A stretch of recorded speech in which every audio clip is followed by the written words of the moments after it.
Hi friends, Kannur ഫുഡിൻ്റെ പുതിയ വീഡിയോയിലേക്ക് എല്ലാവർക്കും സ്വാഗതം.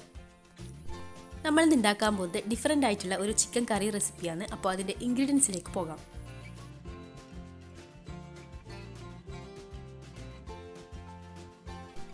ഇനി ഇതെങ്ങനെ ഉണ്ടാക്കുന്നതെന്ന് നോക്കാം. ആദ്യം തന്നെ നമുക്ക് തേങ്ങ വറുത്തെടുക്കാം. അതിനായിട്ടൊരു ചീനച്ചട്ടി വെച്ച് അതിലേക്ക് കുറച്ച് വെളിച്ചെണ്ണ ഒഴിച്ചു കൊടുക്കാം. അപ്പോൾ വെളിച്ചെണ്ണ ഒന്ന് ചൂടായി വരുമ്പോൾ അതിലേക്ക് പച്ച മല്ലി ഇട്ട് കൊടുക്കുന്നുണ്ട്. ഒരു 3-4 ടേബിൾ സ്പൂണോളം പച്ചമല്ലി ഉണ്ട്. അത് നന്നായി ഒന്ന് മൂത്ത് വരുന്നവരെ നമുക്കൊന്ന് വെയിറ്റ് ചെയ്യാം.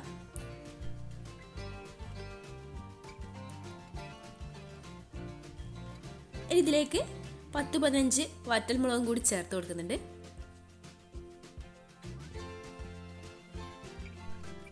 മുളകൊന്ന് ചെറുതായി ഫ്രൈ ആയി വന്നാൽ ഇതിലേക്ക് തേങ്ങ ഇട്ട് കൊടുക്കാം.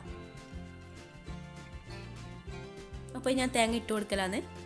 ഒരു മീഡിയം സൈസ് തേങ്ങയുടെ പകുതി ഭാഗമാണ് ഞാൻ ഇട്ട് കൊടുക്കുന്നത്. ഇനി ഇതിലേക്ക് കുറച്ച് ചെറിയ ഉള്ളി ഇട്ട് കൊടുക്കാം. അതേപോലെ തന്നെ കുറച്ച് ഗ്രാമ്പും ഒരു ചെറിയ കഷ്ണം പട്ട, 1 ടീസ്പൂണോളം വലിയ ജീരകം ഇട്ട് കൊടുക്കാം. ഇനി നമുക്കിതൊന്ന് വറുത്തെടുക്കാം. ലോ ഫ്ലെയിമിലിട്ട് വേണം തേങ്ങയെല്ലാം വറുത്തെടുക്കാൻ, അല്ലെങ്കിൽ പെട്ടെന്ന് തന്നെ കരിഞ്ഞു പോകും.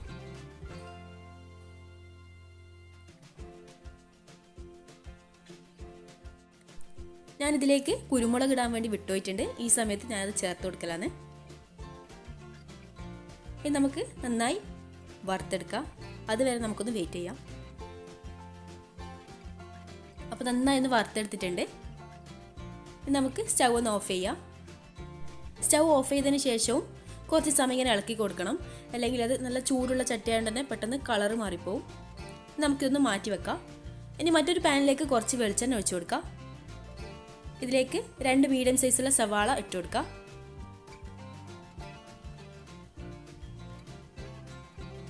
ഇനി ഇതിലേക്ക് ആവശ്യമായ ഉപ്പും ചേർത്ത് നന്നായി ഒന്ന് വഴറ്റിയെടുക്കാം.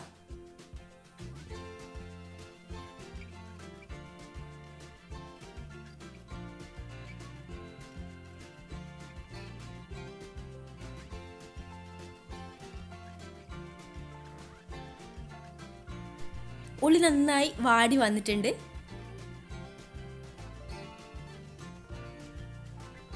ഇതിലേക്ക് 1 ടേബിൾ സ്പൂണോളം ഇഞ്ചി ചതച്ച് വെച്ചത് ചേർത്ത് കൊടുക്കുന്നുണ്ട്. അതേപോലെ തന്നെ 10-12 വെളുത്തുള്ളി ചതച്ച് വെച്ചത് ചേർത്ത് കൊടുക്കുക.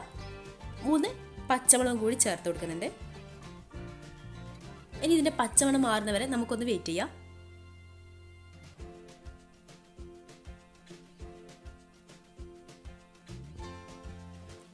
ഇനി ഇതിലേക്ക് തക്കാളി ചേർത്ത് കൊടുക്കാം. 2 മീഡിയം സൈസുള്ള തക്കാളിയാണ് ചേർത്ത് കൊടുക്കുന്നത്. തക്കാളി നന്നായി ഉടഞ്ഞ് വരണം. അപ്പോൾ ഏകദേശം ആയിട്ടുണ്ട്. ഇനി ഇതിലേക്ക് കുറച്ച് മഞ്ഞൾപ്പൊടി ചേർത്ത് കൊടുക്കുക. ഇനി നമ്മൾ ഇതിലേക്ക് മുളക് പൊടിയോ മല്ലിപ്പൊടിയോ ഒന്നും ചേർത്ത് കൊടുക്കുന്നില്ല. നമ്മൾ നേരത്തെ തേങ്ങ വറുക്കുമ്പോൾ പച്ചമല്ലിയും അതേപോലെ തന്നെ വറ്റൽമുളകെല്ലാം ചേർത്തിരുന്നു. അതുകൊണ്ട് ഇപ്പോൾ ഇതിലേക്ക് മുളക് പൊടിയൊന്നും ഇടേണ്ട ആവശ്യമില്ല. ഇനി ഇതിലേക്ക് 750 ഗ്രാം ചിക്കനും കൂടി ചേർത്ത് കൊടുക്കുന്നുണ്ട്. നന്നായി മിക്സ് ചെയ്ത് കൊടുക്കാം.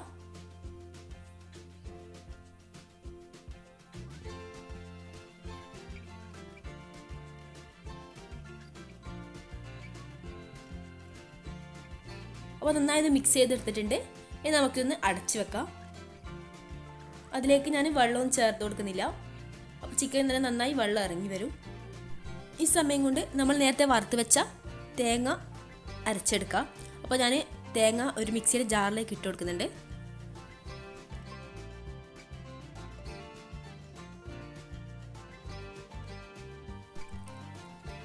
അപ്പോൾ തേങ്ങ മുഴുവനായി ഞാൻ മിക്സിയുടെ ജാറിലേക്ക് ഇട്ട് കൊടുത്തിട്ടുണ്ട്. ഇനി നമുക്കിതൊന്ന് വെള്ളമൊന്നും ചേർക്കാതെ അരച്ചെടുക്കാം. അപ്പോൾ ഇത് ഈ ഒരു പരുവത്തിലാണ് അരച്ചെടുത്തിട്ടുള്ളത്. ഇനി നമുക്കിതിലേക്ക് കുറച്ച് വെള്ളം ഒന്ന് ഒഴിച്ചു കൊടുക്കാം. എന്നിട്ട് വീണ്ടും അരച്ചെടുക്കാം. അപ്പോൾ നല്ല പേസ്റ്റ് രൂപത്തിലാണ് അരച്ചെടുത്തിട്ടുള്ളത്. കൂടുതലായിട്ട് വെള്ളമൊന്നും ഒഴിച്ചിട്ടില്ല. ഈ സമയം കൊണ്ട് ചിക്കൻ പകുതി വെന്തിട്ടുണ്ട്. അപ്പോൾ അതിൽ നന്നായി വെള്ളം ഇറങ്ങി വന്നിട്ടുണ്ട്. ഇനി നമ്മൾ ഇതിലേക്ക് ഇപ്പോൾ അരച്ച് വെച്ച അരപ്പും കൂടി ചേർത്ത് കൊടുക്കാം. അപ്പോൾ ആ മിക്സിയുടെ ജാറിലേക്ക് തന്നെ കുറച്ച് വെള്ളം ഒഴിച്ചിട്ട് അതും ഈ ചിക്കനിലേക്ക് ഒഴിച്ചു കൊടുക്കുന്നുണ്ട്. നന്നായി ഒന്ന് മിക്സ് ചെയ്ത് കൊടുക്കാം. അപ്പോൾ അരപ്പ് നല്ല ടൈറ്റുള്ളതുകൊണ്ട് തന്നെ കുറച്ചും കൂടി വെള്ളം ആവശ്യമുണ്ട്. അപ്പോൾ നിങ്ങളുടെ ഇഷ്ടത്തിനനുസരിച്ചിട്ട് വെള്ളം വേണമെങ്കിൽ വെള്ളം ചേർത്ത് കൊടുക്കാം. എനിക്ക് ഈ ഒരു ചിക്കൻ കറി വല്ലാണ്ട് ഇഷ്ടമാണ്. കാരണം ഇതിലേക്ക് നമ്മൾ തേങ്ങയോടൊപ്പം മല്ലി മുളക് എല്ലാം വറുത്തരച്ചിട്ടാണ് ഇട്ട് കൊടുക്കുന്നത്. പൊടിയായിട്ടൊന്നും ചേർത്ത് കൊടുക്കുന്നില്ല. മാത്രമല്ല എല്ലാ തരത്തിലുള്ള ഫുഡിനും നല്ലൊരു കോമ്പിനേഷനാണ് ഈ ഒരു ചിക്കൻ കറി. അതുകൊണ്ട് തന്നെ ചിക്കൻ വാങ്ങിയാൽ ഈ ഒരു കറി എന്തായാലും ഞാൻ ഉണ്ടാക്കും. ഈ സമയത്ത് ഉപ്പ് കുറവാണെങ്കിൽ ഒന്ന് ഉപ്പെല്ലാം ഇട്ട് കൊടുക്കാം. ചിക്കനെല്ലാം നന്നായി വെന്ത് വന്നിട്ടുണ്ട്. അപ്പോൾ നമ്മളെ കറി ഏകദേശം റെഡിയായി. ഇതിലേക്ക് അവസാനമായിട്ട് കുറച്ച് കാര്യങ്ങൾ ചേർത്ത് കൊടുക്കാറുണ്ട്. അതെല്ലാം നമുക്കൊന്ന് ചേർത്ത് കൊടുക്കാം. അപ്പോൾ കുറച്ച് കറിവേപ്പില ഇട്ട് കൊടുക്കാം, കുറച്ച് മല്ലിയില ഇട്ട് കൊടുക്കാം, അതേപോലെ കുറച്ച് ഗരം മസാല പൊടിയും കൂടി ചേർത്ത് കൊടുക്കുന്നുണ്ട്. കുരുമുളക് പൊടി ആവശ്യമുണ്ടെങ്കിൽ ഇവിടെ ചേർത്ത് കൊടുക്കുക. നമ്മൾ നേരത്തെ തന്നെ തേങ്ങ വറുക്കുമ്പോൾ ചേർത്ത് കൊടുക്കുന്നുണ്ട്. അതുകൊണ്ട് തന്നെ ഞാനിപ്പോൾ ചേർത്ത് കൊടുക്കുന്നില്ല, എരിവെല്ലാം ആവശ്യത്തിനുണ്ട്. അപ്പോൾ നമ്മുടെ കറി റെഡി ആയിട്ടുണ്ട്. സ്റ്റൗ ഞാൻ ഓഫ് ചെയ്യലാണ്. വെറൈറ്റി ആയിട്ടുള്ള വറുത്തരച്ച ചിക്കൻ കറി ഇവിടെ റെഡി ആയിട്ടുണ്ട്.